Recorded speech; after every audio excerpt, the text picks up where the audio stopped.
Bonjour à toutes et à tous, c'est Amphinobile94. On se retrouve en ce jeudi 14 juin 2018 pour tout simplement parler d'une spéculation du Pokémon Switch, enfin du fameux RPG de 2019 qui nous a été annoncé le 30 mai dernier. Et qu'est-ce que je peux dire là-dessus? Bah déjà, moi j'espère qu'on déjà d'une, on aura... il est fort possible qu'on ait un nouveau système en combat, comme on a eu la méga évolution en 6G, on a les attaques Z en 7G. En 8ème génération, je vois bien un autre système. Donc, déjà d'une, celui-ci sera le véritable jeu. À mon avis, la 8ème génération, je pense, qui annoncera simplement une sorte de suite à Pokémon. Et à mon avis, qui sera étrangement lié à la 6ème génération. Excusez-moi, j'ai eu du mal à parler. Qu'est-ce que je veux dire? C'est qu'on sait tous que depuis la 6ème génération, depuis qu'il y a eu l'arme nucléaire, il y a eu des changements, il y a eu les méga évolutions dans certaines contrées et d'autres qui n'en ont pas eu. On a appris dans Ruby Omega Sapphire Alpha, parce que j'y ai joué il y a pas longtemps, que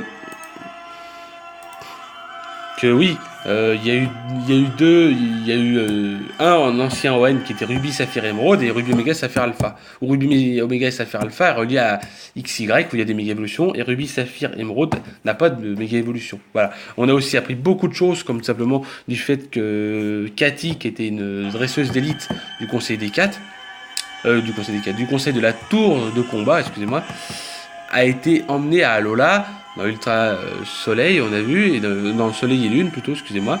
Ultra Soleil Ultra Lune, on l'a vu vite fait, je crois, je sais plus. Ça fait un moment que j'ai pu jouer et Ultra Soleil Ultra Lune était vraiment décevant pour moi. Voilà. On aura à mon avis un autre système de combat, j'imagine, et j'espère qu'on aura encore le multi-XP qui augmente toute notre team, parce que comme je l'ai dit, et je le dis toujours, ça a des avantages comme des inconvénients. Les avantages que ça a, c'est que tu peux augmenter tous tes Pokémon sans être embêté comme auparavant, mais j'imagine que oui, parce qu'ils ont l'air d'être bien partis sur cette optique-là. Donc voilà. Voilà. On aura peut-être aussi d'autres systèmes de chasse de Shiny. Je redis ça parce que tout simplement j'y pense. C'est vrai qu'en 6ème génération, on avait simplement le Shiny Hunting, enfin la Fishing Hunting plutôt, parce qu'on n'arrêtait pas de pêcher. Et du coup, ça nous faisait qu'on avait on capturait des Pokémon Shiny comme ça. Donc on verra bien comment ça va se goupiller. Moi j'aimerais bien qu'on ait beaucoup plus d'informations là-dessus. Voilà.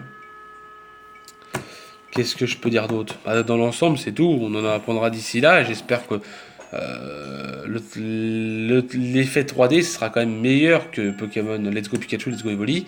Voilà, d'autant Pokémon Let's Go Pikachu, Let's Go Evoli est tout simplement, comment dire, est tout simplement un jeu qui était juste pour faire attendre le futur jeu qu'on attend tous. Voilà, c'est tout.